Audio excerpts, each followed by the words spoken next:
Guys, আসসালামু আলাইকুম। This is me Imran Iskan. আর শুরু হয়ে গেল ভূত আড্ডার আরও একটি নতুন এপিসোড। আজকে প্রথমবারের মতো আপনাদের জন্য নিয়ে এসেছি পরপর দুইটি ঘটনা দুইটি আমাদেরকে লিখে পাঠিয়েছেন আমাদের সবার প্রিয় আরাফাত ভাই। তাহলে চলুন আর কথা না বাড়িয়ে শুরু করা যাক আরাফাত ভাইয়ের লেখা প্রথম গল্প, পিচ্ছিল পেরি।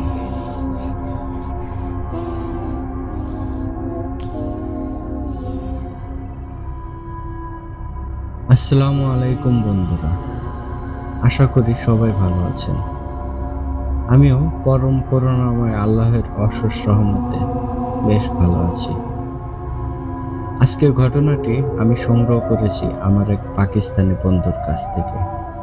আমি চেষ্টা করব সে যেভাবে আমাকে ঘটনাটি বলেছে সেভাবেই উপস্থাপন করার জন্য।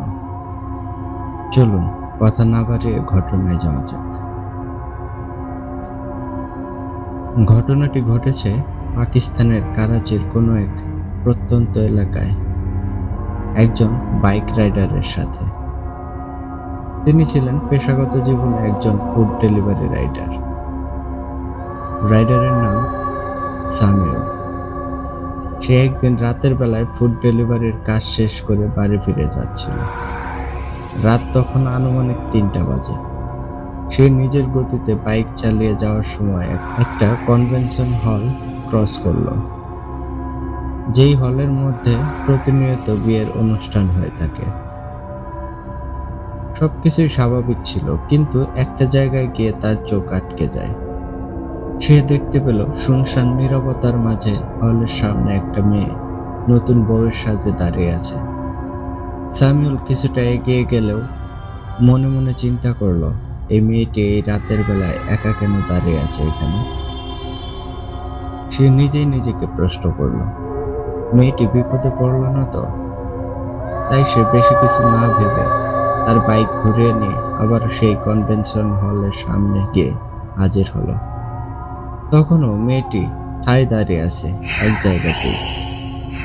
স্যামুয়েল কাছে গিয়ে মেয়েটিকে জিজ্ঞেস করলো, আচ্ছা, আপনি এখানে একা দাঁড়িয়ে আছেন কেন? কোনো সমস্যা হয়েছে নাকি? তার চেয়ে বড় কথা হলো, আপনি একা দাঁড়িয়ে আছেন, তাও আবার নতুন বউয়ের সাজে। স্যামুয়েলের কথায় কোনো কর্ণপাত না করে মেয়েটি তার মতোই মুখ ফিরিয়ে দাঁড়িয়ে রইল। উত্তরে কোনো কিছু শুনতে না পেয়ে স্যামুয়েল আবারও জিজ্ঞেস করলো, আপনার কি কোনো সাহায্য প্রয়োজন? আমি আপনাকে কিভাবে সাহায্য করতে পারি বলুন। আপনি কোথায় যাবেন আমাকে বলুন, আমি আপনাকে পৌঁছে দিয়ে আসছি। একটু পর মেয়েটি বলল, আমি বাড়ি থেকে পালিয়ে এসেছি। আমাকে জোর করে বাড়ি থেকে বিয়ে দিয়ে দিচ্ছিল। আপনি যদি এতই সাহায্য করতে চান, আমাকে আপনার বাড়িতে নিয়ে চলুন। স্যামুয়েল তার কথা শুনে কিছুটা ইতস্ত করে বলল, আচ্ছা ঠিক আছে, তাহলে চলুন, আমার বাড়িতে নিয়ে যাই আপনাকে। এরপর স্যামুয়েলের পিছনে বাইকে উঠে বসলো মেয়েটি। পরক্ষণে বাইক স্টার্ট দিয়ে স্যামুয়েল চালাতে লাগলো, কিন্তু কিছু দূর যেতেই স্যামুয়েলের শরীরটা কেমন জানি অনেক বেশি ভারী অনুভব করতে লাগলো। স্যামুয়েলের মনে হতে লাগলো তার শরীরটা দ্বিগুণ ভারী হয়ে গেল, যেমনটা তার আগে কখনো মনে হয়নি। তাই সে মনের সন্দেহ দূর করার জন্য বাইক থামিয়ে পিছনে তাকিয়ে দেখলো সেখানে কোনো মেয়ে বসা নেই। এমনকি তার বাইকে সে ছাড়া অন্য কেউ নেই, যা কোনোভাবেই সম্ভব না। কেননা একজন মেয়ে বাইক থেকে এভাবে নেমে গেলে সে অবশ্যই বুঝতে পারত। স্যামুয়েল বুঝতে পারলো বিষয়টা মোটেও ভালো যাচ্ছে না। তাই সে তাড়াতাড়ি নিজের বাড়িতে ব্যাক করার জন্য রওনা দিয়ে দিল। বাড়িতে আসার পর স্যামুয়েলের বোন যখন দরজা খুলে দিল, সে দেখতে পেল স্যামুয়েল অন্য দিনের মতো হাসি খুশিভাবে কারোর সাথে কথা বলছে না। স্যামুয়েলের চোখগুলো রক্তবর্ণ ধারণ করলো। কারোর সাথে কথা না বললে স্যামুয়েল সোজা তার রুমে গিয়ে শুয়ে পড়ল। তার এমন আচরণ দেখে পরিবারের সবাই কিছুটা অবাক হলো, কেননা স্যামুয়েল এরকম কখনোই করে না। সে বাসায় আসলে সবার সাথে হাসি খুশি মুখে কথা বলে আর খাওয়া দাওয়া করে তারপর ঘুমাতে যায়। হয়তো সবাই মনে করে স্যামুয়েলের শরীরটা ভালো না, সারাদিনের ক্লান্তির কারণে সে গিয়ে ঘুমিয়ে পড়েছে। কিন্তু বিপত্তি বাঁধল পরদিন থেকে। পুরো দিন চলে গেলেও স্যামুয়েল ঘুম থেকে উঠল না। সবাই অনেক ডাকাডাকির পর স্যামুয়েল উঠল, আর খাবার খেতে গেলে সে অনেক বেশি খাবার খেল, যা 2-3 জন মানুষ অনায়াসেই খাইতে পারে। স্যামুয়েল তখন থেকে কারোর সাথে তেমন একটা কথা বলে না, কাজে যাওয়া বন্ধ করে দেয়, কারোর সাথে মিশেও না। মূলত সমস্যা হলো তার উপর ভর করেই সেই দুষ্ট আত্মাটি, যাকে স্থানীয় ভাষায় পিচ্ছিল পেরি বলে থাকে। এই ধরনের আত্মাগুলো অনেক ভয়ঙ্কর হয়ে থাকে। এরপর থেকে স্যামুয়েল রুম থেকে বের হয় না, সারাক্ষণ রুমের ভেতর বসে শুয়ে কাটিয়ে দেয়, আর মেয়েদের মতো সাজুগুজু করতে থাকে সারাদিন। কেমন জানি মেয়েলি কণ্ঠে কি সব বিড়বিড় করে বলে। এসব কথা কয়েকদিনের মাঝেই পুরো এলাকায় জানাজানি হয়ে গেল। সবাই দেখতে আসে স্যামুয়েলকে।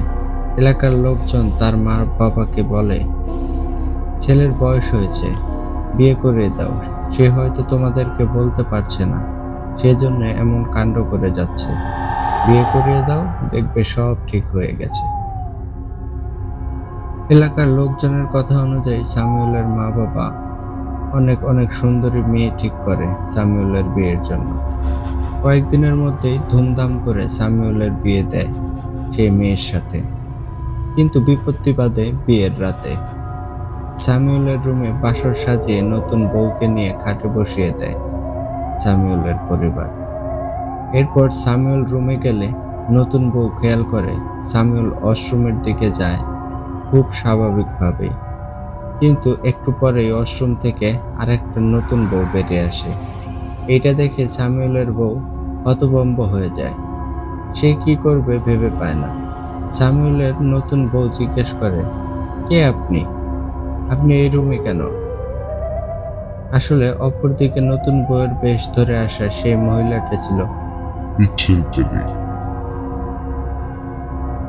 সেই আত্মাটি কর্কশ কণ্ঠে বলে ওঠে, স্যামুয়েলকে আমার ছাড়া কারো হতে দেব না, সে শুধু আমার, আমি তাকে বশীভূত করে রেখেছি। এসব শুনে হতভম্ব হয়ে যায় নতুন বউ। নতুন বউ খাটের এক কোণায় গিয়ে জড়সড় হয়ে বসে থাকে আর স্যামুয়েলের থেকে দূরে থাকতে বলে সেই আত্মাটিকে। কিন্তু আত্মাটি তখন অনেক তৃষ্ণার্ত, তাই সে নতুন বউয়ের উপর ঝাঁপিয়ে পড়ে আর গলা কেটে নতুন বউকে হত্যা করে। পরদিন সকাল গড়িয়ে অনেক বেলা হয়ে গেলেও স্যামুয়েল আর নতুন বউ ঘর থেকে বের হয় না। তাদের কোনো সাড়া শব্দ না পেয়ে সবাই অবাক হয়ে যায়।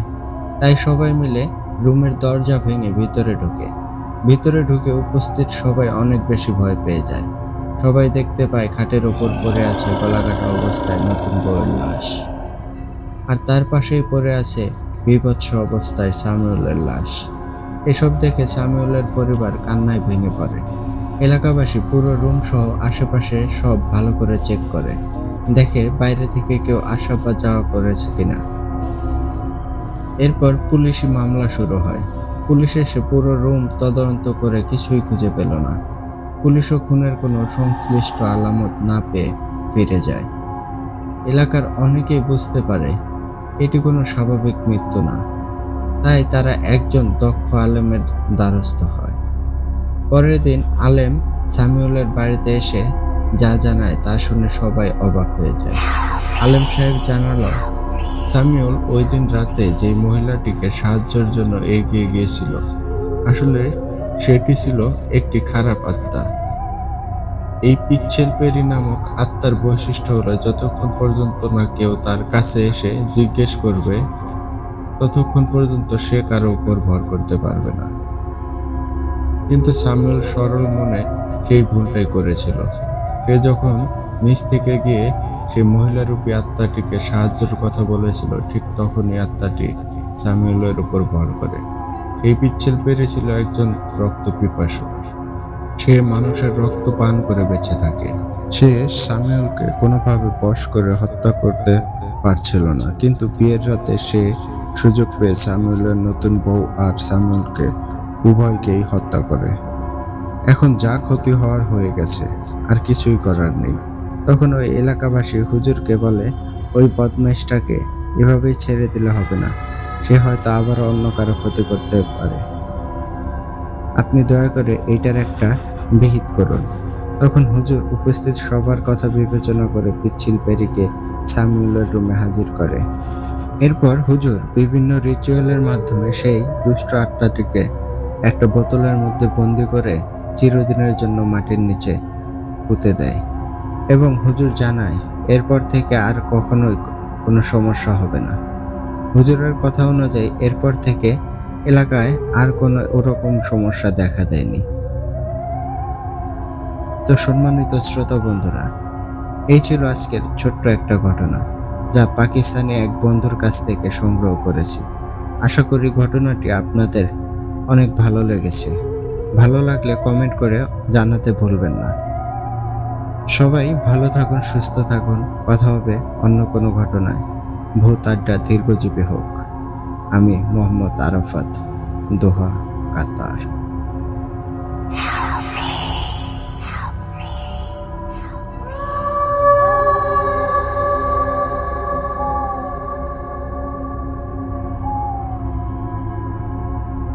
ধন্যবাদ আরাফাত ভাই, এত সুন্দর একটা ঘটনা, এত ইউনিক একটা ঘটনা আমাদেরকে পাঠানোর জন্য।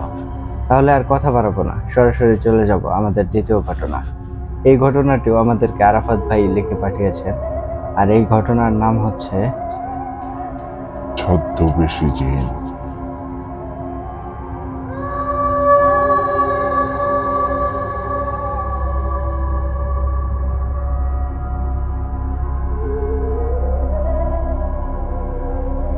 আসসালামু আলাইকুম প্রিয় শ্রোতা বন্ধুরা, আশা করি সবাই ভালো আছেন।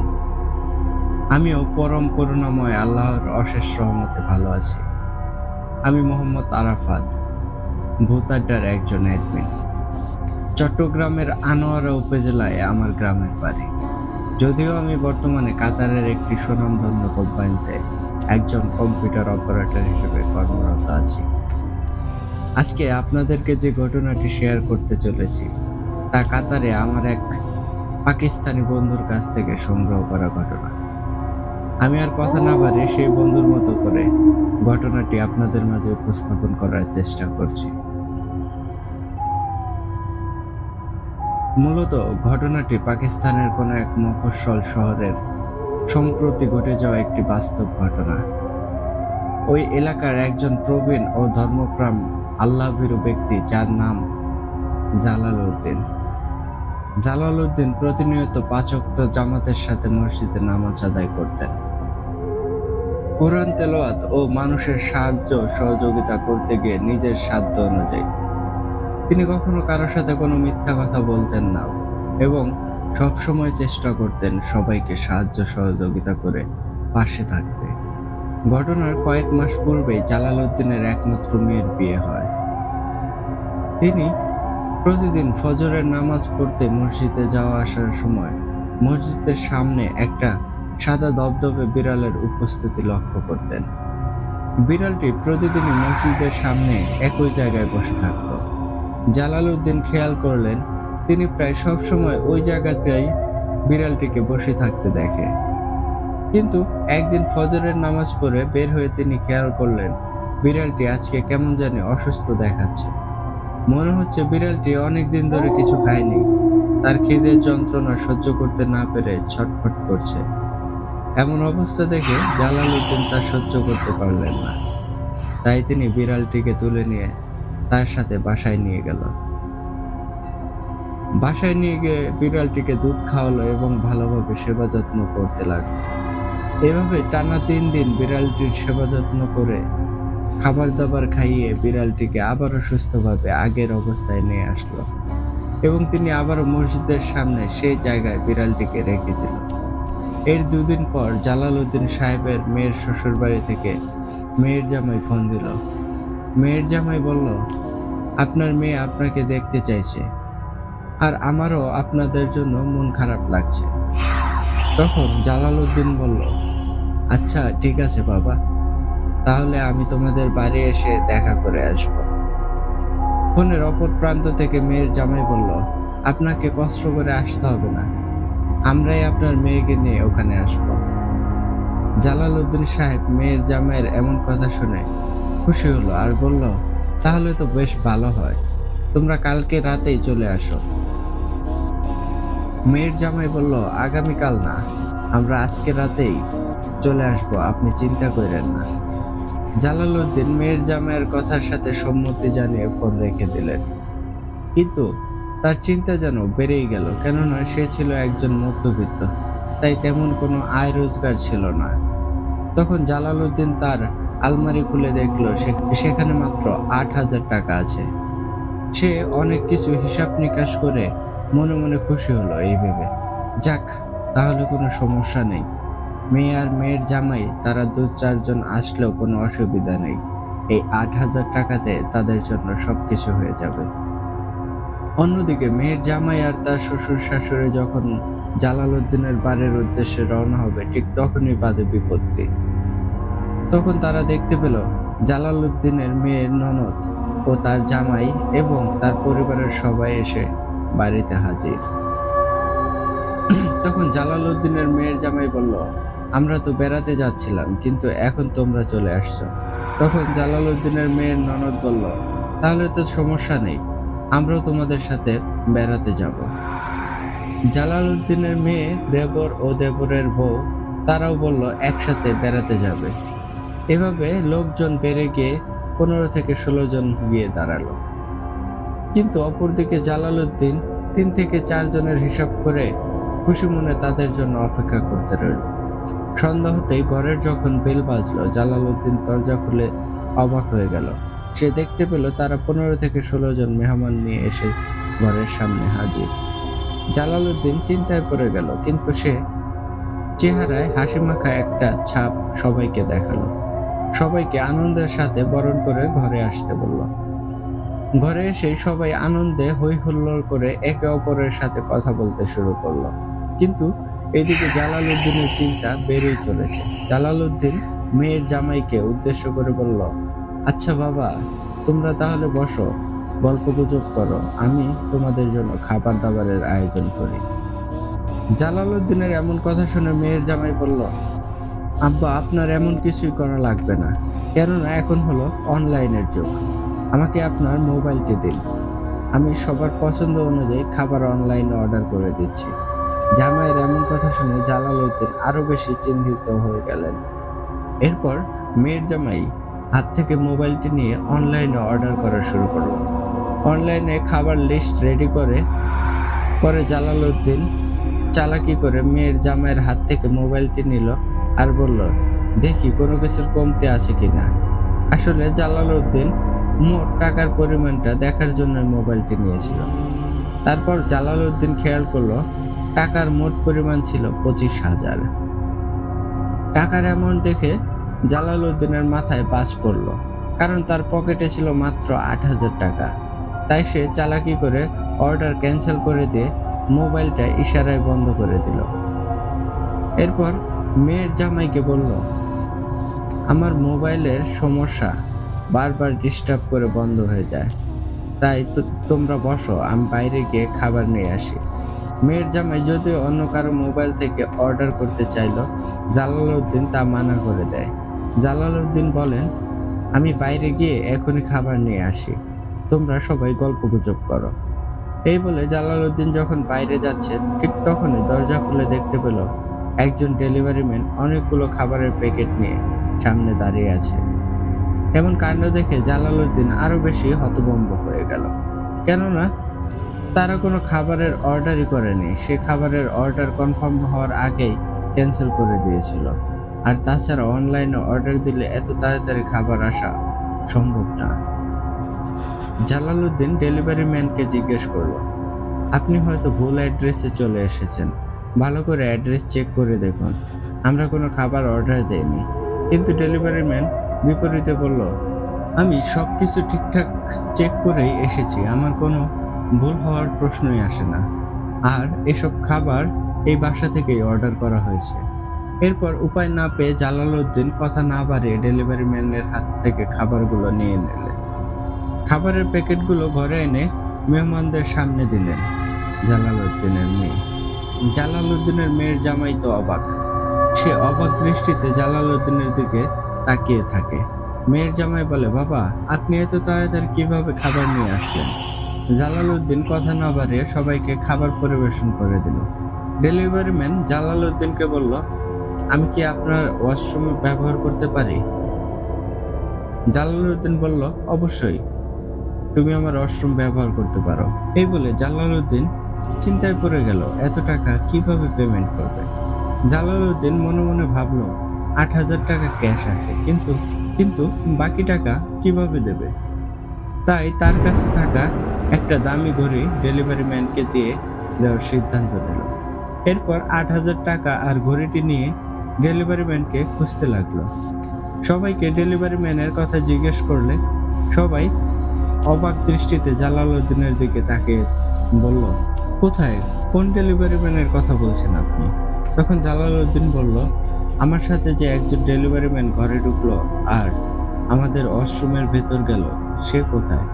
উপস্থিত সবাই বলল, আপনি একাই এসেছিলেন খাবার নিয়ে, আপনার সাথে আর কেউ আসেনি।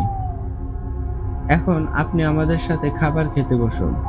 জালালউদ্দিন নিজেকে প্রশ্ন করতে রইল, আসলে তার সাথে হচ্ছেটা কি। সবার সাথে খাবার খেতে বসে জালালউদ্দিনের মাথায় একটা জিনিস ঘুরপাক খাচ্ছিল, খাবার যদি নিয়েও আসে সে, ডেলিভারি ম্যান টাকা না নিয়ে কিভাবে চলে গেল। এরপর খাবার দাবার শেষ করে সেদিনের মতো মেহমান সব বিদায় নিল, কিন্তু জালালউদ্দিনের মাথায় বারবার ওই একই জিনিস ঘুরপাক খাচ্ছিল, ডেলিভারি ম্যান টাকা না নিয়ে চলে গেল কেন। তখন জালালউদ্দিনের মাথায় একটা বুদ্ধি এলো। ডেলিভারি ম্যানের গায়ে যে টি শার্টটি ছিল তার লোগো শনাক্ত করতে পেরেছিল। তাই জালালউদ্দিন মোবাইল ফোনটি হাতে নিয়ে ওই দোকানের নাম্বারে ফোন দিল। ফোন দেওয়ার পর ম্যানেজার রিসিভ করলে তিনি ম্যানেজারকে জিজ্ঞেস করেন, আচ্ছা, আজকে সন্ধ্যার সময় আপনাদের একজন ডেলিভারি ম্যান আমাদের বাসায় খাবার নিয়ে এসেছিল, কিন্তু হয়তো ভুলবশত এই ডেলিভারি ম্যান খাবারের টাকা না নিয়েই চলে গেছে। তখন ম্যানেজার জালালউদ্দিনের ঠিকানা জিজ্ঞেস করলো। জালালউদ্দিন তার বাড়ির ঠিকানা দিলে ম্যানেজার বলল, আমরা এই জায়গায় খাবার ডেলিভারি দেইনি আজকে, আপনার হয়তো কোথাও ভুল হচ্ছে। তখন জালালউদ্দিন বলল, আরে না, আমার কোনো ভুল হচ্ছে না, আমি ঠিকই দেখেছিলাম, আপনাদের সেই খাবারের প্যাকেট আমার কাছে এখনো আছে। ফোনের অপর প্রান্ত থেকে ম্যানেজার বলল, আমি গত 2 দিনের রেকর্ড চেক করে দেখলাম, আপনার বলা ঠিকানা অনুযায়ী আমরা কোনো খাবার ডেলিভারি করিনি। আপনার কোনো টেনশন নেওয়ার প্রয়োজন নেই, ফ্রিতে যখন পেয়েছেন, টাকা না নিলে যারা খাবার দিয়েছে তাদের এই চিন্তা এটা। এই বলে ম্যানেজার ফোন কেটে দিল। কিন্তু জালালউদ্দিনের টেনশন শেষ হলো না, সে একই জিনিস তার মাথায় বারবার রিপিট করতে যাচ্ছিল। এভাবে কেটে গেল কয়েকদিন। নিয়মিত মসজিদে আসা যাওয়ার সময় জালালউদ্দিন খেয়াল করলেন সেই বিড়ালটিকেও দেখা যাচ্ছে না। বিড়ালটির কথা তেমন একটা চিন্তা না করলেও জালালউদ্দিনের মাথা থেকে সেই ডেলিভারি ম্যানের টাকা না নেওয়ার কথাটা গেল না। এভাবে কেটে যায় 6টি মাস। তখন জালালউদ্দিনের মাথায় সেই একই ব্যাপার ঘুরপাক খাচ্ছিল, কেননা তিনি হলেন একজন ইমানদার মানুষ। ঘটনার 6 মাস পরে একদিন এশার নামাজ পড়ে জালালউদ্দিন মসজিদ থেকে বের হলেন আর মসজিদের সামনে সেই সাদা বিড়ালটিকে আবিষ্কার করলেন। জালালউদ্দিন দেখতে পেলেন বিড়ালটি আবারও কেন যেন যন্ত্রণায় ছটফট করছে। এইটা দেখে জালালউদ্দিন বাড়িতে গিয়ে তার কিছু তাজা দুধ নিয়ে আসলো আর বিড়ালটিকে যত্নের সাথে খাওয়ালো। বিড়ালটির পাশে বসে দুধ খাওয়ালো আর বিড়ালটির মাথায় হাত বুলিয়ে দিল। বিড়ালটি দুধ খাওয়ার পরে কিছুটা স্বস্তি অনুভব করলো। বিড়ালের চোখে মুখে একটা স্বস্তি দেখতে পেল জালালউদ্দিন। এইটা দেখে জালালউদ্দিনের মন অনেক খুশি হলো আর বাড়ি ফেরার জন্য সামনের দিকে পা বাড়ালো। ঠিক তখনই কেউ একজন জালালউদ্দিনকে পিছন থেকে ডাক দিল, দাঁড়াও জালালউদ্দিন। জালালউদ্দিন পিছন ফিরে তাকিয়ে কাউকে দেখতে পেল না। তাই সে বাড়ির পথে আবারও হাঁটতে যাবে, সেই মুহূর্তে আবারও পিছন থেকে ডাক দিল, তোমাকে দাঁড়াতে বলেছি জালালউদ্দিন, আমার কথা কি শুনতে পাচ্ছ না? তখন পিছন ফিরে তাকিয়ে জালালউদ্দিন কাউকে দেখতে না পেয়ে কিছুটা ভয় পেয়ে গেল মনে মনে। এরপর বিড়ালের দিকে চোখ যেতেই জালালউদ্দিন দেখতে পেল বিড়ালটি এক দৃষ্টিতে তার দিকে তাকিয়ে আছে। পরক্ষণে যা ঘটল তার জন্য জালালউদ্দিন কখনোই প্রস্তুত ছিল না। বিড়ালটি জালালউদ্দিনের দিকে তাকিয়ে বলল, আমি তোমাকে ডাক দিয়েছি। জালালউদ্দিন বিড়ালের কথা শুনে হতভম্ব হয়ে গেল আর বিড়ালের দিকে তাকিয়ে প্রশ্ন করল, কে তুমি? কিভাবে কথা বলো মানুষের মতো? তুমি তো একটা বিড়াল। তখন বিড়ালটি বলল, আমি কে তা তুমি কি এখনো বুঝতে পারোনি? তোমার মাথায় তো সেই একই জিনিস বারবার ঘুরপাক খাচ্ছে 6 মাস ধরে। এসব চিন্তা বাদ দাও, তুমি চিন্তামুক্ত হও। তুমি সেই ডেলিভারি ম্যানের টাকা নিয়ে কেন এত চিন্তা করছো? তখন জালালউদ্দিন আরো বেশি অবাক হয়ে যায়, কেননা এই কথা জালালউদ্দিন কাউকে বলেনি। তাহলে সে বিড়াল কিভাবে বলতে পারলো? জালালউদ্দিন বিড়ালটিকে জিজ্ঞেস করলো, তুমি কিভাবে কথা বলতে পারছো? আর তুমি কে? আমাকে সবকিছু খুলে বলো। আমার মনের কথা কিভাবে জানলে তুমি? তখন বিড়ালটি বলল, আমি বিড়ালের বেশ ধরে থাকলেও আমি কিন্তু সব বুঝতে পারতেছি। 6 মাস যাবৎ তোমার মনে কি চলছে সব জানতে পারছি, কেননা সেই ডেলিভারি ম্যান ছিলাম আমি। তখন জালালউদ্দিন বলল, একটা বিড়াল কিভাবে ডেলিভারি ম্যান হতে পারে? তা আমার বিশ্বাস করতে কষ্ট হচ্ছে। পরক্ষণে বিড়ালটি বলল, একটা বিড়াল যদি তোমার সামনে মানুষের মতো কথা বলতে পারে তাহলে সে ডেলিভারি ম্যান হওয়া এমন কি? তখন জালালউদ্দিন মনে মনে ভাবলো, আসলেই তো কথা ঠিক। তখন জালালউদ্দিন বলল, তাহলে তুমি আমাকে এত বড় উপকার করলে কেন? আর তুমি বিড়ালের ছদ্মবেশে কেন আছো? তুমি কে? তোমার স্বরূপে ফিরে আসো। তখন বিড়ালটি বলল, আমি যদি আমার স্বরূপে ফিরে আসি তুমি কি আমাকে সহ্য করতে পারবে? তোমার কি সেই সাহস আছে? তখন জালালউদ্দিন বলল, আলহামদুলিল্লাহ, আমি আল্লাহকে ভালোবাসি, তাই আমার বুকে এতটুকু সাহস আছে। তুমি তোমার স্বরূপে আমার সামনে হাজির হও, আমি তোমাকে দেখতে চাই। ঠিক পর মুহূর্তে জালালউদ্দিনের সামনে বিড়ালটি আস্তে আস্তে রূপ পরিবর্তন করে একটা লম্বা মানুষের আকৃতি ধারণ করলো। যেভাবে আমরা জিনের গল্প শুনি, জিনকে আবিষ্কার করি, ঠিক সেইভাবেই একটা জিন জালালউদ্দিনের সামনে হাজির হলো। আর জিনটি বলতে শুরু করলো, 6 মাস আগে আমি যখন বিড়ালের বেশে মসজিদের সামনে বসে থাকতাম তুমি আমাকে আসা যাওয়ার পথে দেখতে। আর আমি যখন ক্ষুধার্ত ছিলাম তুমি আমাকে বাড়িতে নিয়ে গিয়ে সেবা যত্ন করে খাবার দাবার খাইয়েছিলে। আমি অসহায় ছিলাম, তুমি আমাকে সাহায্য করেছিলে। তাই আমার দায়িত্ব তোমার সম্মান রক্ষা করা, তোমাকে বিপদে সাহায্য করা। আর আমি তাই করেছিলাম, তোমার সম্মান রক্ষা করেছিলাম। আমি যখন জানতে পারি তোমার বাড়িতে মেহমান আসছে, তোমার আর্থিক অবস্থা ভালো না, তাই আমি আমার জায়গা থেকে আমি আমার কর্তব্য পালন করেছিলাম। তাই বলছি তুমি ওই ডেলিভারি ম্যানের টাকা দেওয়ার কথা ভুলে যাও, কেননা সেই ডেলিভারি ম্যানের ছদ্মবেশে আমি ছিলাম। আর এসব কথাও ভুলে যাও, কারোর সাথে শেয়ার করো না।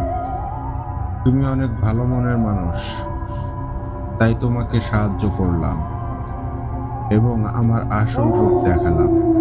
এই বলে জিনটি জালালউদ্দিন সাহেবের সাথে হাতে হাত মিলিয়ে অনেকক্ষণ আরো কিছু বিষয়ে কথাবার্তা বলল। এরপর জালালউদ্দিন সাহেব বিদায় নিয়ে বাড়িতে চলে আসলো। এরপর থেকেই জালালউদ্দিন সাহেবকে ওই জিনটি অনেকভাবে সাহায্য সহযোগিতা করেছিল। এই ছিল আজকের পাকিস্তানের একটি ঘটনা। ঘটনাটি আপনাদের কাছে কেমন লেগেছে তা অবশ্যই কমেন্ট করে জানাবেন। আপনাদের একটা কমেন্টে আমাদেরকে নতুন গল্প লিখতে উৎসাহিত করে, কেননা আমরা আপনাদের কমেন্টগুলো পর্যবেক্ষণ করে থাকি। আর একটা কথা, আপনার আশেপাশে পরিচিত যারা ভূতের গল্প শুনতে পছন্দ করে তাদেরকে ভূত আড্ডায় আমন্ত্রণ করে প্রতিদিন ঘটনা শুনতে সুযোগ করে দিন, যাতে তারাও ঘটনাগুলো শুনতে পায়। সবাইকে ভূত আড্ডার ব্যাপারে জানান ও ভূত আড্ডা শুনতে উৎসাহিত করুন। দেশ ও দেশের বাইরে যে যেখান থেকে ভূত আড্ডা শুনছেন সবাইকে অসংখ্য ধন্যবাদ। সবাই ভালো ও সুস্থ থাকুন। অতি শীঘ্রই আবারও নতুন কোনো ঘটনা নিয়ে আপনাদের মাঝে হাজির হব। আল্লাহ হাফেজ। মোহাম্মদ আরাফাত, দোহা, কাতার।